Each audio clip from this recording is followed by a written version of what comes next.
Good day everyone. Today we will going to tackle about our report on parasitic protozoa, the Leishmania Donovani, its characteristic, life cycle, disease or diagnosis, symptoms and treatment, prevention and control. So Leishmania Donovani has two developmental stages that was formed, the mastigotes and for mastigotes, but we will talk about it later. First, let's discuss its characteristics. Its principal taxonomic category of phylum is Protozoa, a protista which is unicellular eukaryotes. It is a family of Trypanosomatidae. When we say Trypanosomatidae, these are a diverse family of protozoan parasites that are predominantly monoxynous. Its class is Mastigophora, a group of single-celled animals that includes the protozoal flagellates, which are now generally divided among several phyla of the kingdom. Its order is Protomonadina, an order of Zomastigina. They are small colorless flagellates. In trypanosomes is a single flagellum. But what is Leishmania donovani? It is a protozoan endoparasite inhabiting the cells of reticuloendothelial system of human beings, causing kala-azar or visceral leishmaniasis. It is named after the discoverer, Leishman and Donovan.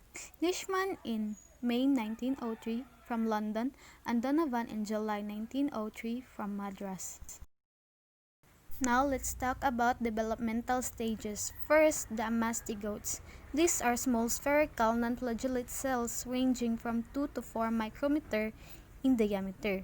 The nucleus and kinetoplast are surrounded by small ring of vacuolated cytoplasm, and the cells are among the smallest nucleated cells known. It also has basal body and axoneme. Then the promastigotes. These are thin, elongated cells with an interior kinetoplast and an emergent flagellum. They are generally lance-like in shape and range in sizes from 5 to 14 micrometer in length by 1.5 to 3.5 micrometer in width. Let's look at its anatomy. It has nucleus, kinetoplast, basal body, axoneme, and flagellum. And now let's proceed with Leishmania donovani life cycle. First, the sandfly takes blood meal. In this stage, the sandflies inject the infective stage promastigotes during the blood meals. Second, these promastigotes are immediately phagocytized by macrophages and the other types of mononuclear phagocytic cells. In this stage, promastigotes that reach the puncture wound are phagocytized by macrophages.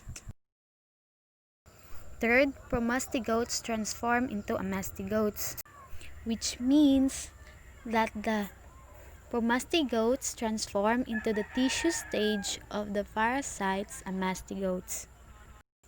Fourth, the amastigotes multiply in cells of various tissues and infect other cells. In this stage, amastigotes multiply in infective cells and affect different tissues depending in part on the Leishmania species. Then fifth, again, sandfly takes blood meal. So, in this stage, this originates the clinical manifestation of leishmaniasis. Sandflies become infected during blood meals on an infected host when they ingest macrophages infected with a mastigote. So, in sixth, there is an ingestion of parasitized cell. Then 7, the amastigotes transform into promastigote stage in the gut. In the sandfly's midgut, the parasites differentiate into promastigotes. Lastly, it is divided into gut and migrate to proboscis. In other terms, it multiply and migrate to proboscis.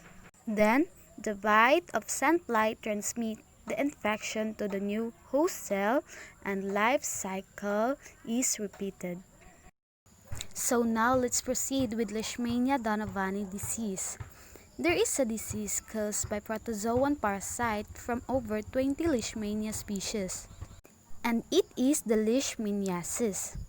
It is a disease that affects some poorest people on the earth, and it is linked to environmental changes.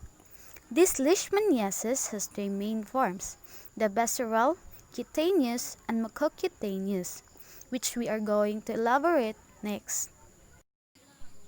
So, visceral leishmaniasis. It is also known as Kala-Azar.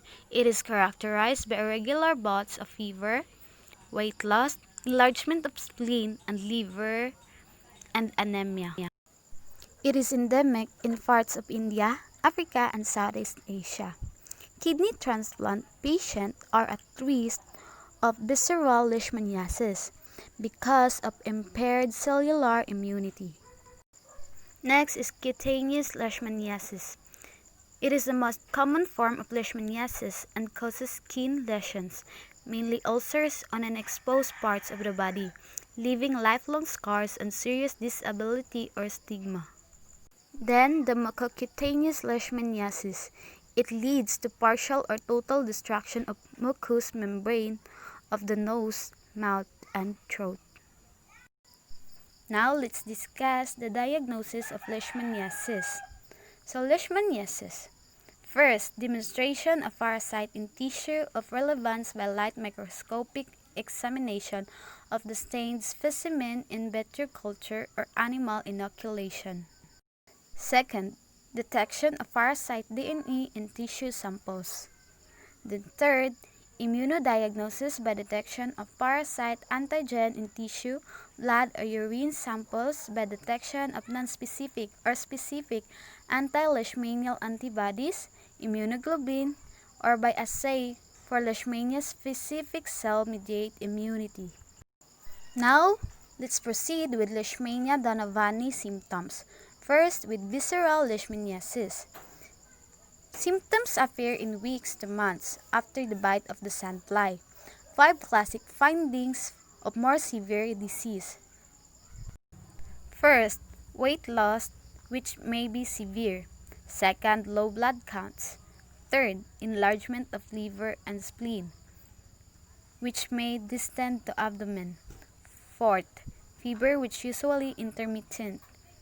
And last, high levels of immunoglobulin in the blood.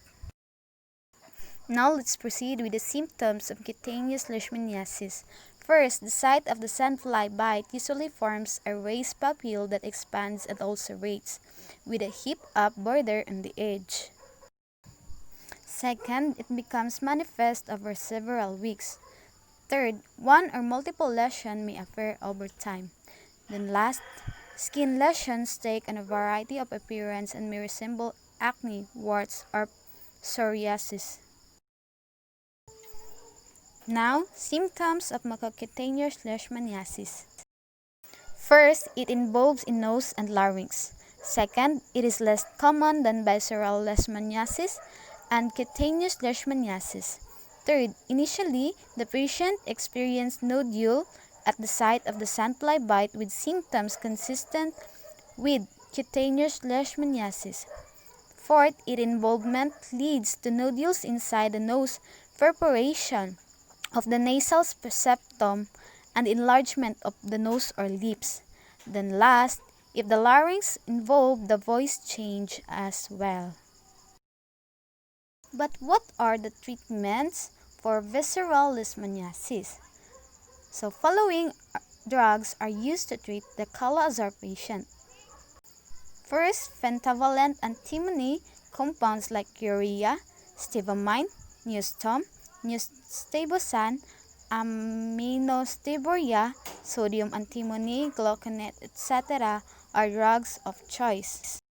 Second, pentamidine isethionate, a synthetic nonmetallic compound, is also being recommended. Now, treatment for cutaneous leishmaniasis.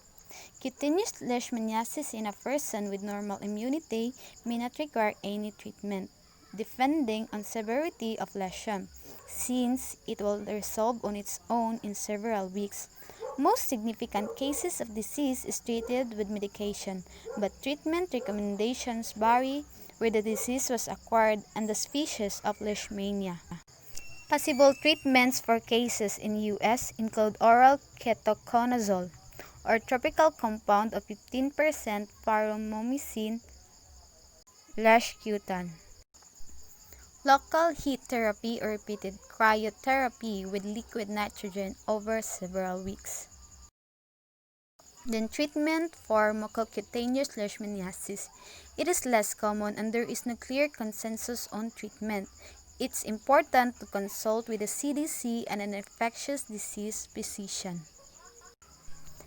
Now let's proceed with the last topic, which is the Leishmania Donovani prevention and control.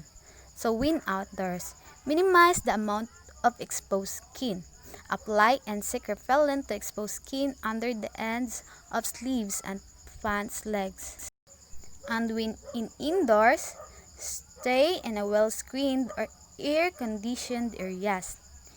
Keep in mind that sandflies are much smaller than mosquitoes and therefore can get through smaller holes. Spray living or sleeping areas with an insecticide to kill insects. If you are not sleeping in a well-screened area, use a bed net and tuck it under your mattress. So that is all about unparasitic protozoa, which is the Leishmania donovani. By the way, I am Fe Minsidi Doquit, and thank you for listening.